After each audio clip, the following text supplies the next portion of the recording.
So, the last time BG was here, we talked about Orlando Anderson and that whole situation. Were you, SIP. and BG, you and Orlando were like best friends. Were you and Orlando close? Man, before Orlando got killed, Orlando was just in the car driving around. I just went and got some drum machines that this dude left in the pawn shop while he was in prison. Orlando was trying to build a studio, so I told him about the drum machine that he had in the pawn shop. So instead of letting the drum machine get lost, man, Orlando just went and purchased them for him to put into a studio. This was like maybe 2 or 3 weeks before that incident happened. When he got killed? Yeah. Okay. Before he was killed, though, before the situation in Vegas happened, there was the death row chain incident. Did you know about that? We didn't. We were actually on the road a lot at that time. I think we were going. Like when I'm in the neighborhood, that's one of my people who will pull up looking for. You know what I mean? And I pull up looking for him when I go in their neighborhood. So we used to. Then they had it was other little things going on to where it wasn't cool for me to be in the middle again of certain things like that. They were South Side. Yeah. And you guys were Nutty Block. Yeah, we was NSA. But we the homies. Our hoods is so it was you guys were we clicked that. We used to walk when we started gangbanging. When we first started some of our journeys, we used to have to walk to certain neighborhoods that we was cool with. That was one of the neighborhoods that we actually some of the people before us fought them, but we ended up walking and becoming tight with them just from walking the streets together. You know what I'm talking about? So that's how far we go back with Southside and Atlantic. We used to have to walk from your neighborhood, past your enemies' neighborhoods and everything else to get to your own neighborhood. It wasn't driving cars and everybody had a car, none of that type of shit. Did you know Keefe D? Yeah. Okay. Were you guys close? I mean, I know him just as much as I know anybody else in the streets of Compton. Got it. Okay. And somebody I know and him is actually real tight, and I used to go over there to somebody my mother, been knowing all her life. I've been knowing people all my life. I got family members that all grew up in all, on my father's side, they all grew up together. They all like family. The situation happened in Vegas where Tupac was killed after the altercation with Orlando. Since the time that you and I, BG, had that interview, the Keefe D tapes came out. Right. I think we had talked about them. We did. We talked about them, but they weren't out yet. There was just some text. Yeah, it was just some text. Like we read it here last time. Yeah. LA Times, I forgot what it was. There was text. Right. I think you're the one that put me up. Yeah, up on remember it. you pulled it up. Yeah, last I pulled time, it up. Yeah. But then the actual audio came out. I interviewed Greg Kading. Yeah, I remember. You saw that interview where he laid out the whole story behind how those tapes came together. Okay. It's not a deal, it's an agreement. It's known as a proffer agreement. And he's given the opportunity through a agreement between his attorney and the United States attorney to evaluate whether or not it's in his best interest to cooperate.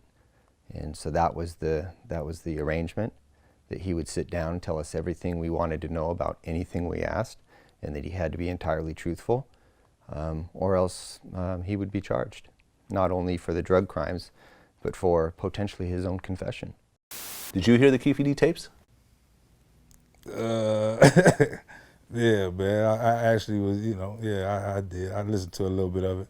I don't try to feed into too much of none of this shit, though, man. Like I said, I've been through enough shit to where nothing surprises me, man. You know what I mean? I wouldn't be surprised by nothing about no person on this earth right now. You know what I mean? So, what purpose does it serve me to even feed into it? You know what I mean? I don't really pay too much mind to it, man, because it's all stories at the end of the day. And don't nobody know but the people involved in God at the end of the day. You heard the Keefe D tapes? Yeah. What did you think when you heard them? I mean, they was incredible. Like, it's like he said, it's like, it was hard to even fathom listening to him saying what he was saying, like, and that's why I said what I said. Like, I just think that was like real suckerish, man, because that was your nephew at the end of the day. You know what I'm saying? Your sister's son that you pretty much raised, you know what I mean? And for you to, and I know he dead and all that. I was just shameful, man, because his mom didn't like it. My little brother is married to Baby Lane's sister. Y'all don't understand. I just was at a wedding with Keefe D. Oh, really? Yeah, so our little adopted brother, who we adopted pretty much, is married to Orlando's sister. You feel me? So it's all intermixed. Yeah, so it's like his mom wasn't with him saying that stuff, because that's her child. You know what I'm saying? Why would you leave that type of stigma on his name after he's gone. No. Whether it happened or not, you know what I'm saying? Well, I'll be honest. Everyone who I've talked to off camera, and I'm not going to say any names because this was all off camera, private conversations, but everyone essentially from Compton, associated in any type of way, even before these Keefe D tapes, even before these movies and documentaries, had always told me that it was Orlando Anderson.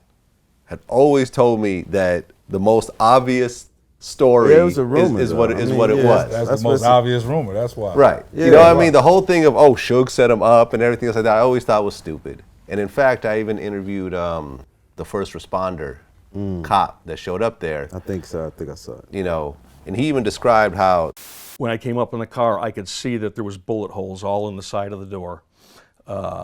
Their bullet holes were kind of right around the handle, and there was also one or more in the windshield right in front of the passenger side. So I was approaching on the passenger side. I guess the car had been shot 13 times.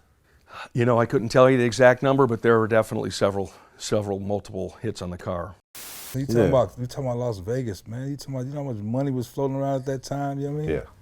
You know how many what they call it? How many false what they call it? False flags could have been said anything. I don't know. I don't believe in none of this shit. Yeah, man. If I listen. wasn't there to witness it, I don't try to speak on it. You did not speak on it. Yeah, and what I was gonna say about it too, even talking about that the last time, like what people gotta understand, man, this stuff is how old?